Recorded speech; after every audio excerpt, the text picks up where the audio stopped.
Welcome everyone for our All-Star panel, where we will see how to prepare your business model and approach in light of a disruption affecting the financial ecosystem. We have a great lineup of speakers in this panel, and I will let them introduce themselves. Janet, would you like to go first, please? Hi, good afternoon, everyone. This is Janet Yang. I'm from UOB, United Overseas Bank. I take care of distribution and delivery across all customer segments for the bank in the 19 markets that we operate, and most actively across ASEAN and Greater China. Take care of fintech ecosystem partnerships, digital efforts, and digital solutions to support the customer experience, driving greater advocacy for our customers. And then recently, I took over brand and communications as well. Yeah, so thank you. Thank you. John, what about you? Hi, good afternoon, everyone. My name is Jiva. I'm the CFO of a retail company called BHJ Singapore. I've been in retail for the last 13 years, and I look after the finance, IT, and digital transformation as part of the retail company. Thank you. John? Yes, John Spence. I'm regional head of merger and acquisitions and strategy for Generalis Asia. We operate in 8 jurisdictions across the region, China being our largest business. I'm involved in all our M&A activities, our partnerships, both banker and B2B2C activities, which typically include a digital component, as well as our strategic development. Thank you, John. Nikhil? Hi, this is Nikhil Mehta. I work for Nomura. It's been 10 years. I've been with the firm. I head the region strategy for Nomura in Asia and Japan. We operate in 10 plus markets across the region. And my role involves looking at organic as well as inorganic strategy. As a bank, we operate across investment banking, global markets, as well as wealth management division. And with the growth in digital, there's a large focus of the bank to look at digitalization as the next stage of growth. Thank you. Deepak?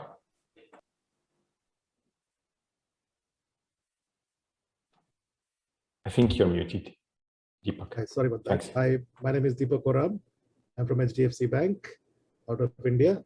My role is a union of growth marketing and digitization. I look after marketing technology for HDFC Bank. So while we digitize with the intent of growing revenues through our digital presence. And that is my core area that I work on currently. Thank you, Deepak. Apinder? Yeah, hello, everyone. Thank you for having me on this panel.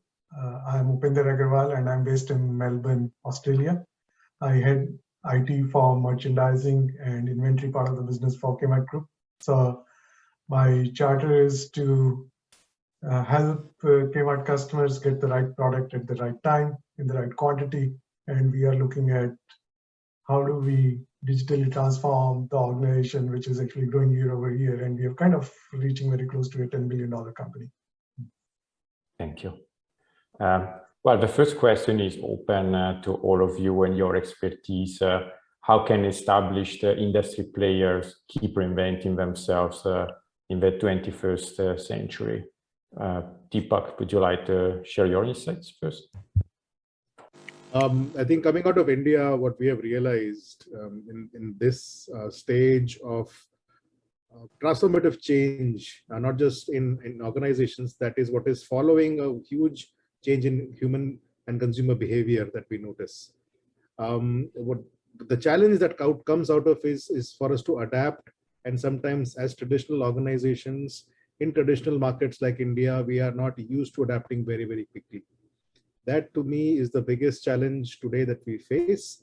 And the way we are navigating is by looking at better understanding of our customers. So a lot of investments in data science, the customer understanding, and the application of it. The application of it can be in various ways. Number one is just the customer experience, which is some of two things. The way we talk to them, number one.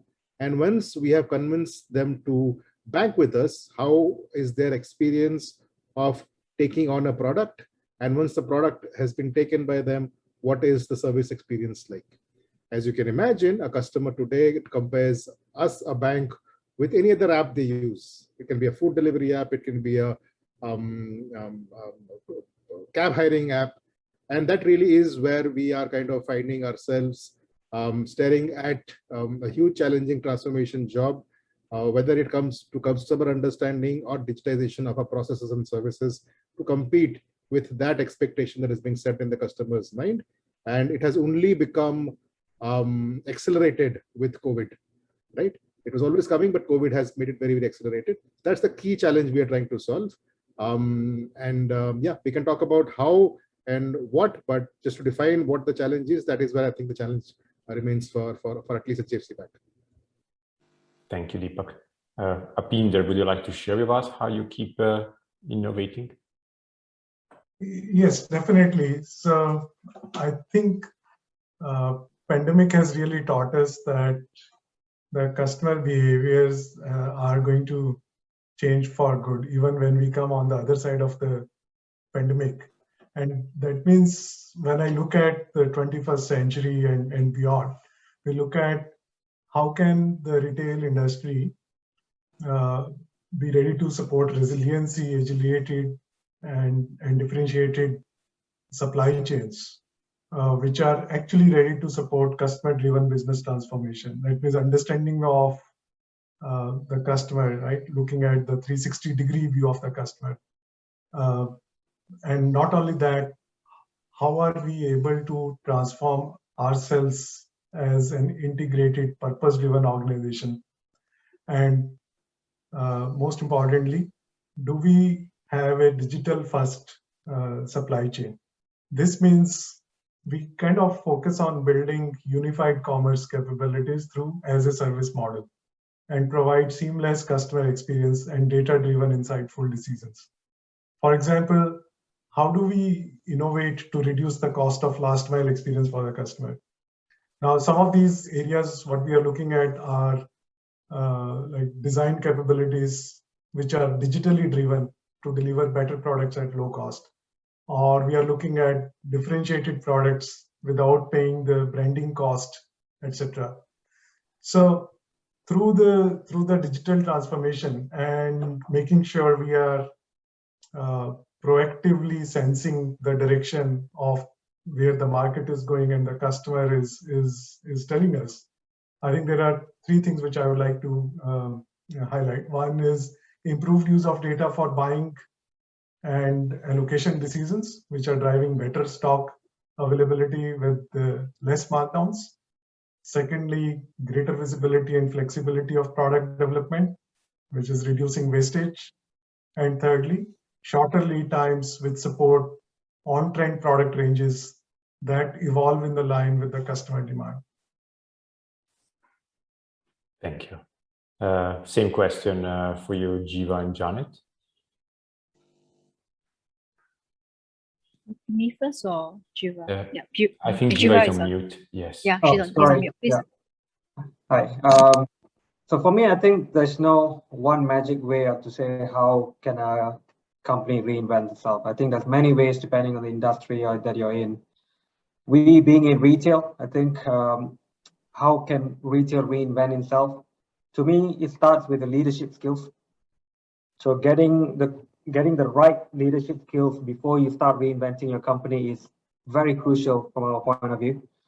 The days where you have a lot of leadership experience from the past of a traditional organization, and as we are moving more into the digital world, the digital leadership skills are somewhat different from what the leadership skills that we used to have. So making sure we have a right team and right leadership skills, because this as the team is going to be giving you the strategy for reinvention. So for us, first and foremost, get the leadership skills right. And then we would look at the industry. I would suggest looking at the industry of who the incumbent players are that is part of your industry. Who are the digital giants that can invade your space and take over your industry? Who are the tech entrepreneurs who can help you in your business to reinvent itself? Defining the new strategy based on all of this would be key on how you want to start reinventing yourself. So understanding this is very important of where your business is and where you want to go. And then to reinvent, a lot of experimentation, Because if you're going to reinvent yourself, that means you're doing something new. And you can only get something new through a breakthrough technology or breakthrough idea if you experiment. So I think a lot of experiments, a lot of trial and error. And with these things in place, will help your reinvention of your company. So that strategy is key before you even attempt to do any kind of reinvention. Yeah, so I was going to build on what Apinda and Jiva said. In fact, it resonated with me.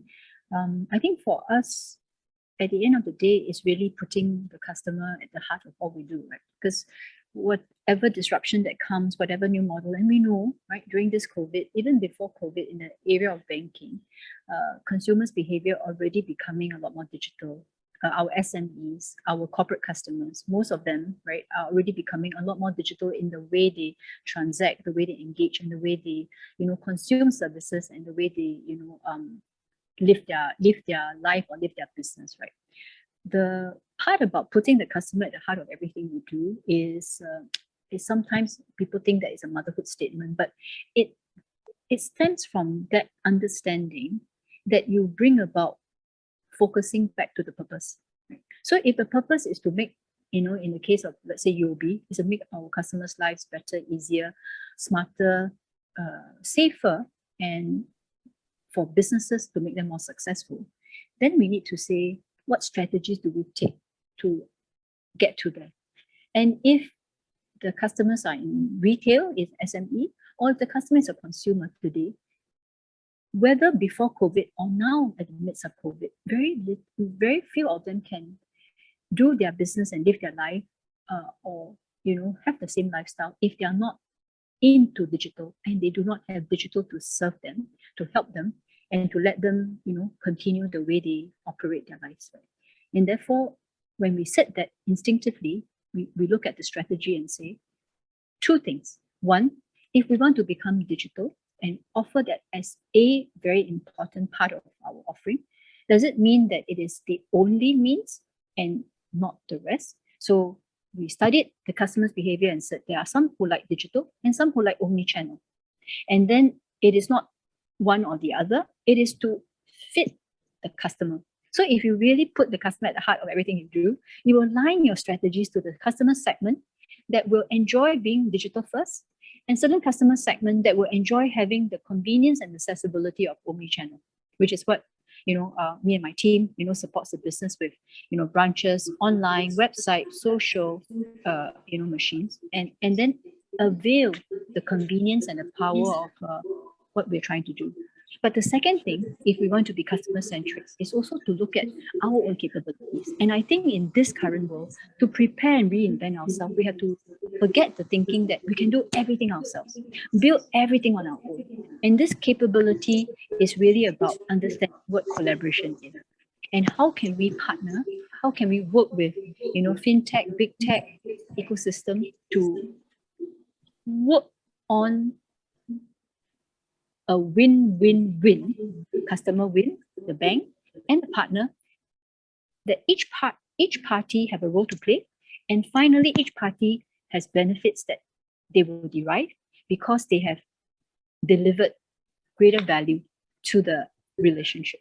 And I think those things about collaboration, building capabilities, and looking at the customer, the 3 C's, right? Being customer-centric are the things that we can go back to as fundamental areas that organizations like ourselves at UOB have done to reinvent ourselves and to be able to deal with the disruption that's coming our way. Thank you. Thank you for sharing, Janet. John and Nikhil. So innovation and digital transformation is one of the 3 pillars of the Generalis strategy. And our ambition is to be truly innovation-led, digitally enabled, data-driven for our people and our customers. And we have 5 enablers, the way we think about this strategy. And it really captures what has people have been saying. Janet in particular, her last comments echo here very clearly. Firstly, it's about innovation, inspiring and equipping our group to execute new ideas and address challenges and create value. Secondly, it's about the customer relationship management, how to transform that customer journey, expand the touch points, and improve the transparency interactions with our customers, crucial. Smart automation, accelerating our process automation thanks to re-engineering and adoption of new technology. Data analytics and AI, how we use these new skills in terms of decision-making, empowering our employees, and enhancing our competitive advantage. And lastly, how to be an agile organization, how to be lean, flexible, and empowered to enable us to move quickly to meet the needs of our customer. So those 5 enablers are an important component for an organization that's 190 years old to move in the digital space. You'll see as we go forward in the discussion how each of those play out. Thank you. Nikhil? Yeah, so building upon, I think I agree with most of the points said by my fellow panelists here. Look, the banking industry is getting disrupted very quickly, right? More so on the retail side, but now also on the institutional side, right? We see the advancement of fintechs, and then their growing valuation, right, which also allows them to disrupt even more quickly, right? So things will accelerate, quite dramatically in the next few years. So banks do not have a choice. I think every bank has realized that, including ours, which is good. So our focus is to align with the changing spectrum, to adopt new technologies and to act, right. A lot of times the first 2 things happen, but the execution is challenging. I think a lot of focus in the bank to make real execution, right, rather than boiling the ocean. But the equal challenge is also right, you need to protect your existing businesses, right, because that's what is going to the P&L. So a lot of focus is on ensuring that the existing businesses are able to cope up to the changes of the disruption. So for a lot of focus on advancing the infrastructure, adjusting the business model to the new realities, but at the same time, making sure that the bank is able to look at new business areas from a diversification perspective. Right now, that could be reaching out to new customers, launching new products, or entering into completely new business lines which were not existing, let's say 5 years back. For example, digital assets is one category which banks were not even thinking about it 5 years back. So I think a lot of changes happening. On the first category, where we are looking at making sure our existing businesses cope up well, is also about things like looking at the value chain and the customer journey, and then what parts we can do better, right, or what parts we can change completely. On the new business side, I think we have 2 areas to look. One is looking at any associated businesses. For example, a lot of banks are doing wealth management. Do you want to do a more digital wealth management or a hybrid model, right? That gives access to a completely new class of customers, or at the same time entering into completely new businesses. So I think there's a lot to be achieved, right? But one of the key things we are doing, things we can do internally, all right? But there are a lot of things which we can't do internally, and for which we need to partner with other players, and which seems to be working very well with the developing ecosystem, especially in cities or regions like Singapore in Asia. I think that has led to a lot of success. So I think some of these points I'll touch further in the conversation today. But those are the various areas that we are looking ourselves to reinvent and build a 90-year-old organization from a more long-term perspective. Thank you. Going back to the pillars of innovation that you mentioned, John, when you think about digitalization and how financial institutions and merchants can leverage to increase their ROI, do you have any best practices to share, also in light of your experience with Generalis? I think there's some clear principles that need to be followed. Firstly, digital first. As we start to think about products, distribution, service issues, it's how we put the digital customer journey into our central to our thinking. How that execution is both intuitive and anticipatory, at the same time respecting obviously data protection and privacy. But digital first, moving to that mindset rather than manual first and then trying to digitize afterwards, is obviously critical. Digital offers, what is the next, using the AI, using social media, social profiles, what is the next best product offer we should be making to the customer? how can we ensure that it's affordable as well as comprehensible in terms of the offer that's being made. Digital enablement has been a real issue in COVID.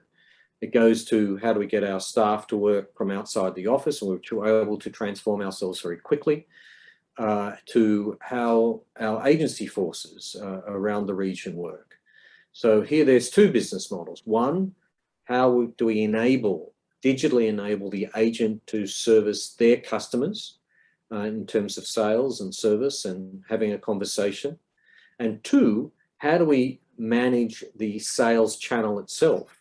How do we recruit, onboard, activate, retain those agents and those advisors?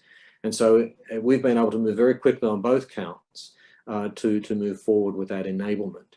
And then how do we help the customer in that process as well in terms of their enrollment, their education, their literacy as to the products, and making sure the products they buy are right in terms of product and the right sizing of product for them and their families. Where we've really seen some really exciting changes has been around digital engagement. A few examples here. One, around telematics. So, we can charge premiums in certain jurisdictions on basis on the basis of how you drive and when you drive. And so very much linking the customer behavior to the premiums that they pay and the protection they have. It signals very much, the risk profile that we're taking on as an insurer, but also gives a very positive signaling to the customer about how their behavior is impacting their insurance costs. We're seeing how we can interact with people, whether they're riding bikes, whether they're hiking, whether they're using public transport, and protecting them on that basis. The biggest advances have been around digital health and wellness, where the collection of biometric data, or the steps and your pulse, so we can signal to you about your health, but also around the use of telematics, telemedicine. So whether it's an algorithm answering your question or whether it's a doctor, we can assist you before you need to go to a clinic.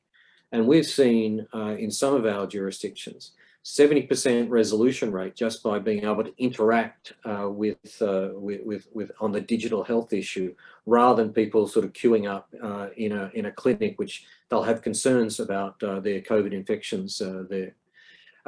That sort of leads us on in many ways to dynamic pricing around the products, tool sets. One of the biggest issues in Asia is actually chronic disease, where 60% of the population have at least one chronic disease, whether it's obesity, whether it's hypertension, whether it's diabetes, and we create tools that people can use, so fully engaged, to help them manage their disease in a way that's good for them. So that whole digital engagement is changing the very nature of insurance, where insurance used to be pay, dodge the claim, but now it's really about talking to the customer on a regular basis about what they're doing, how that improves their position, and so that we have a regular contact with our customers, a really important component of what we're offering, and why this digital increases over time our ROI. It increases the benefit to the customer, but also to our shareholders. Thank you. Deepak? So when it comes to digitalization, I think I've learned a very good lesson very recently. While the background is that we're trying to catch up with the changing customer expectation, where they want highly digital banking products similar to what they experience elsewhere, a bank is fundamentally a very different kind of organization. We are very highly regulated, and we have always been told that you have to adhere to 7 different steps that are regulatorily binding you, right? However, these things sometimes are up to interpretation. Sometimes you can interpret them very, very wrongly, which makes the customer experience go, let's say, not become suboptimal, right? So it is up to us to interpret regulation in a way that is, in a way, common sense, and with the customer at the center, right? And that is what the biggest problem I see. A lot of people interpret regulation in a way that makes it difficult for the customer to get their financial needs met.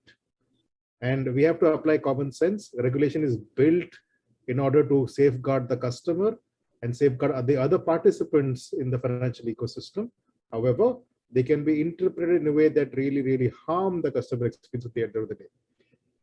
While a lot of people say invest in technology, I mean, look, any bank can invest in technology, but you can, if you apply technology with the wrong lens, will give you a horrible outcome when it comes to customer experience.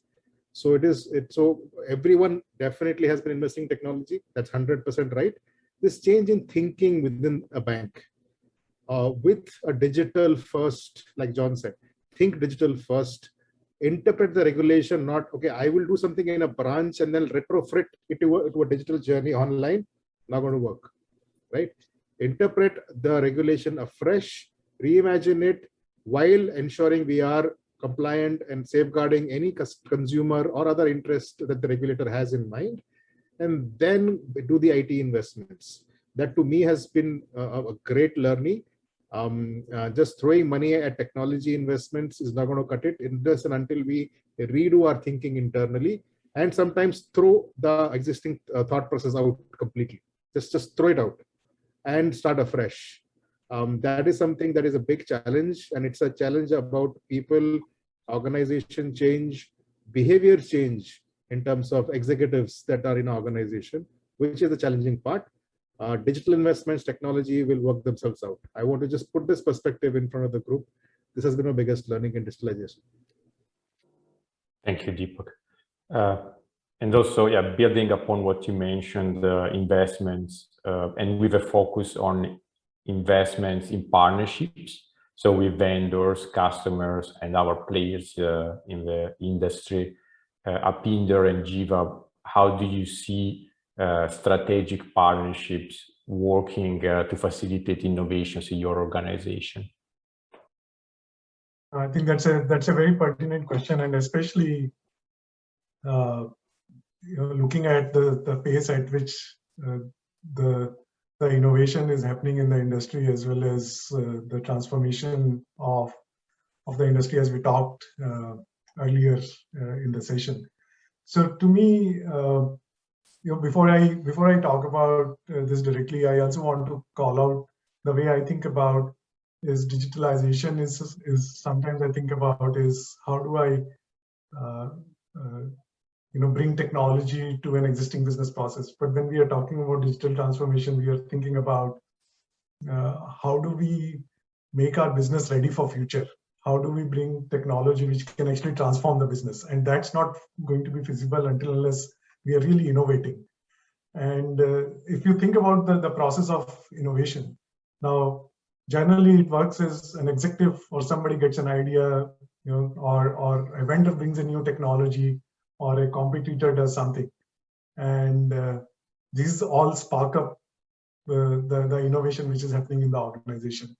So at Kmart, we definitely work with our vendors and partners to bring the right technology to give us a platform where we can innovate faster. So for example, recently we evaluated a technology which enabled us to get rid of physical apparel or fabric sampling. So if you look at the retail apparel design process, you kind of create a pencil design, send it back to the supplier. They create a product or a fabric using that design and physically courier that to you. Now, not only it's time consuming, it increases the lead time from concept to shelf, but it's also painful, especially in the COVID era, the physical sampling going across the ocean or back and forth.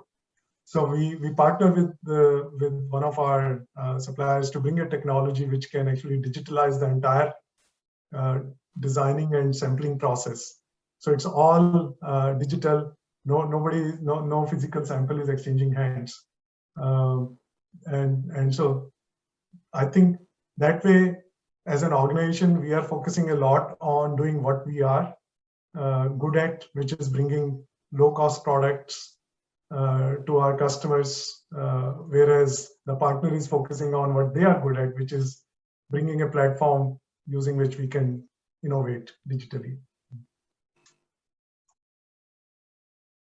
Thanks. I think agreed to what Yupinder was saying. For us, we are a chain of department stores, and being in retail, partnerships are very key for us. We don't no longer believe that retailers can stand on our own anymore. We have to build a partnership. On that, we are building what we call an ecosystem of partnerships. And I know this word ecosystem has been used a lot recently, and it means a lot different things to different people.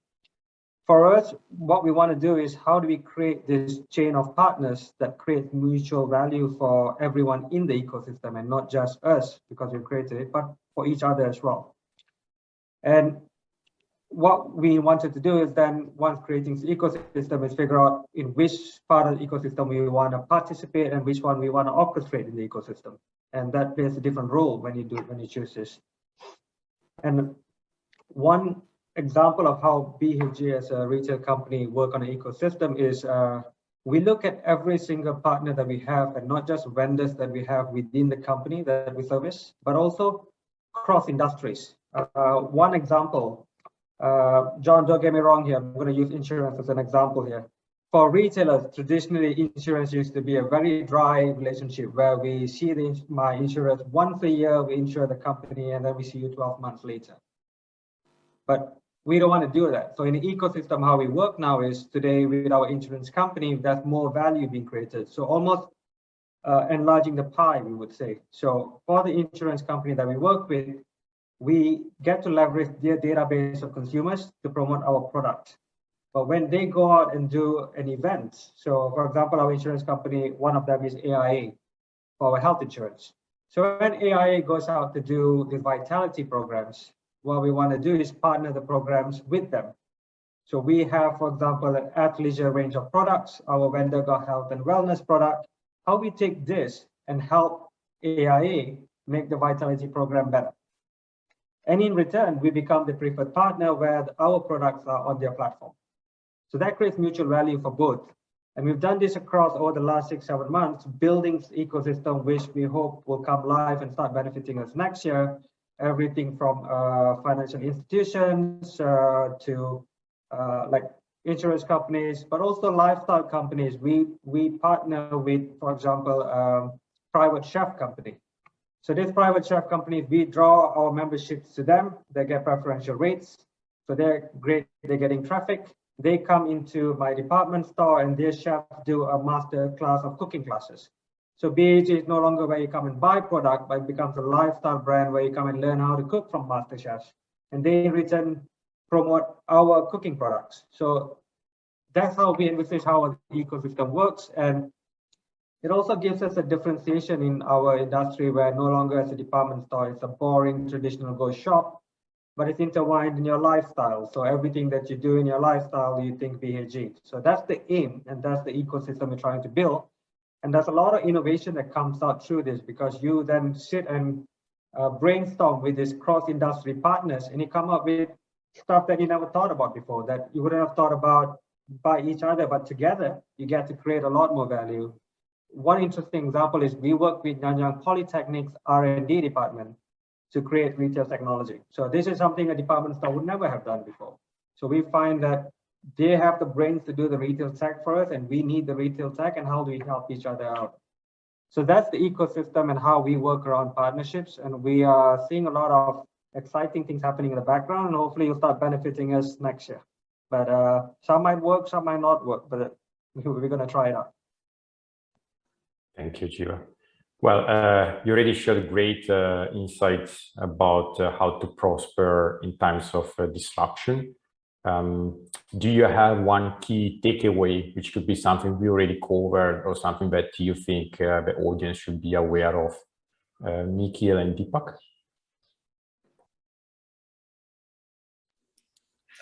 I think the main mantra or the takeaway, I think, is ability to execute, right? I think the difference between the various parties is not about the quality of the idea, as eventually the execution, and execution is then brings into culture, the ability to make changes, and I think the force, right, both top down and bottoms up. So I think it's a digitalization is not just a project; is a culture, right? And ability and appetite to make transformation. So I think the one key thing for us is ensuring that we see the projects getting executed and there's an end-to-end management. A lot of firms, do a good job at the ideation, but they never see the end benefit. So I would say execution. Thank you, Deepak. So, in one of these events, I heard this word called the fat middle, right? Which I now am a believer is the biggest thing that gets in the way of innovation, right? So sometimes the top of the organization, the executives, the CXOs agree that this is required, this is what where we want to go. And at the bottom, there are certain new hires, new talent that you get in, or new departments that you set up. And there are young people, they want to do something very, very similar to what the top thinks. But in the middle, there's always your services, operations, compliance, and the retail side. They have a certain point of view and a way of doing things, and they are a large swath of your organization, right? So HDFC Bank is 120,000 people, right? So you'll have top 20 executives and a core team of young people hired of 300 people who want to bring in change. But then there's a remaining 100,000 plus people in the middle, right? Spread across a country over 6,000, 7,000 branches. These are the folks that you need to convince about the change you want to bring in. And this is where we need to focus, train, maybe sometimes even detrain or make them unlearn the things that they did perhaps for donkey's years, right? So this part is to my understanding, is what is the biggest bottleneck to swift and effective change. If you can attack this part of an organization with some programs, some re-education, some change management process, especially for this, again, this does not apply to a very nimble small organizations, applies to large omni-channel like a bank, retail organizations where there are a lot of moving parts. If the fat middle can be addressed in a quick, swift way, change is something that can be executed fairly well. And this is where the biggest challenge lies. Thank you. Janet and Napinder? I was going to say what Deepak said resonated. I think in any transformation, one important takeaway is that we need to have people transformation, right? Because when I say people transformation, at the end of the day is you can only get things done in a bank via people. And the people transformation has three elements to it, right? One is making sure the purpose is clear and you have buy-in from the top. But the more important part, right, is really to spend time to understand how you need to reskill, upskill, and change mindset. Because if you don't change the mindset, even if you upskill the skill set and make them multi-skill, they still won't come to the table. So I think in the case of UOB, I did exactly the same. Right? So I own the brick and mortar branches, aside from the web, the social, and all the digital stuff. The main thing was I make sure that my 5,000 employees, so we are about a 26,000 strong bank, operate in 19 markets, but the 6 markets that we operate in, right, for UOB in China, in Hong Kong, in ASEAN, the most important element of reskilling is to ensure that the skill set that they are being given to upgrade and reskill can be applied into the new roles. The new roles that use data. Not everybody is going to be a data scientist, not everybody is going to be an AI expert, not everybody can code Python, but they need to be able to acquire the data, AI, visualization skills that enable them to interpret, to be good analysts, to be able to take the voice of customer, to be able to take the NPS scores, to be able to take all of these top-down, bottom-up Greenwich surveys that we do, and bring that back to reimagine the customer episode, not just the journey, but the episode, to upgrade the customer experience, and then they can see that the means to the end. So this people part, giving them the new roles after you reskill, and the whole people transformation from mindset to skill set is core to any successful digital transformation and reinvention. And the second point I want to add is that our customers need to be educated, right? The digital natives, they will pick up the phone, the mobile, and use everything themselves. But a huge cohort of our customers are digital hesitant. Many of them are afraid of scams, afraid of fraud, afraid of things that they got cheated out of, or afraid of sending, $10,000 and then it goes into some scammer's account. So a lot of that education is needed. And if we don't educate the majority, there'll be only a small segment that is very savvy, very, very strong, very, very good. And the digital divide will continue. And we see that in our SMEs, right? When UOB did our SMEs business, we see, right, many of them didn't want to adopt digital. It's cash first and cash only until COVID hit. And then they realized that they need digital payments, they need digital marketing, they need, for the people who are selling food, they need food ordering. And all of these are app-based. They need to be able to follow. And so we put in programs, right? FinLab put in programs, UOB put in BizSmart program to help them to go beyond banking. And last thing I want to add, and this is about working with partners. UOB believe in partnerships, right? We have launched many partnerships with housing agents to make buying homes easy, electricity and energy agents to make go green. But the partners are usually hesitant in changing business models. So the education of partners to go to win-win on economic models and business models that no longer just talk about dollar and cents, but also about data sharing. Right? Data sharing is a very sensitive topic, right? It's so difficult to engender. But yet without good data sharing and a safe with consent, you actually cannot do better for the customer than each yourself. So that sort of partner education and changing of discussion of how business models can be made better, the education of customers and making them feel safer and confident, and then transforming the people, the sort of your own people. I think these are all the things that we at UOB tries to do every waking hour, and I will tell you that it's very tough. It's a journey that we all have to do, and we persevere to try to make our customers' lives better through it. Great. I think you've kind of, Janet, you've summarized most of the stuff. So if I also think about the digital transformation, I look at, Edward Deming's quote comes to my mind, who said, "In God we trust, everybody else bring data."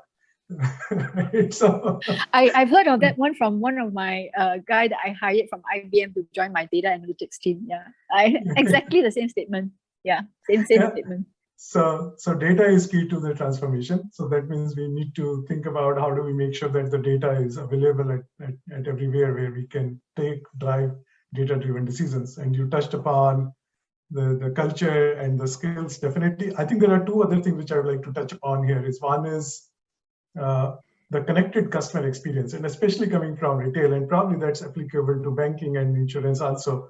It's never going to be 100% digital. So we are always going to be operating in a hybrid environment. That means, are we giving a very, very similar experience to the customer, irrespective of where the customer goes and shop? Because customer is not only just looking to buy stuff, they are also looking to see what experience they get when they are buying. And that it's easier to provide that experience online, digitally, like, augmented reality and stuff like that. But then how do you translate that experience to your stores also, where customer walks in and gets what they're looking for? That's number one. Number two is definitely the transformation is key, and it helps us to stay competitive and ahead in the industry. Thinking about sustainability is equally important to this transformation, and with the ability of deploying the right technology, which enables us collaborate better with our, as Jiva says, with our ecosystem of partners and suppliers, it becomes easier for us to understand and create products which are much more sustainable and can be softer on our mother earth. So, I would like to kind of leave everybody with that thought about bringing sustainability to the front of everything what we are doing. I agree, sustainability, fully, 100%. Jiva and John? I think just to summarize, was digital transformation strategy, reinvention strategies. Sometimes there's a misconception that is one particular strategy, but for us, this is an ongoing thing. You are constantly reinventing, you're constantly transforming. So you just got to make sure your organization is open, ready, and very adaptable to keep continuously changing, because it's a never-ending process, and it's a very long process and very tiring process as well. So innovation is key, but one part of digital transformation is not about the technology that we use, but it's more about how do we use the technology to pivot to a new business model that will be more relevant for the future, that will be able to scale and keep adapting to any changes that's come about. And one uncomfortable part of that is experimenting. So when you're trying something new, as I said earlier, you got to experiment. But a lot of companies, a lot of shareholders, a lot of business owners, they're uncomfortable with uncertainty. So when you experiment, you are not sure exactly how it's going to work. And that's part of having a breakthrough in experimentation.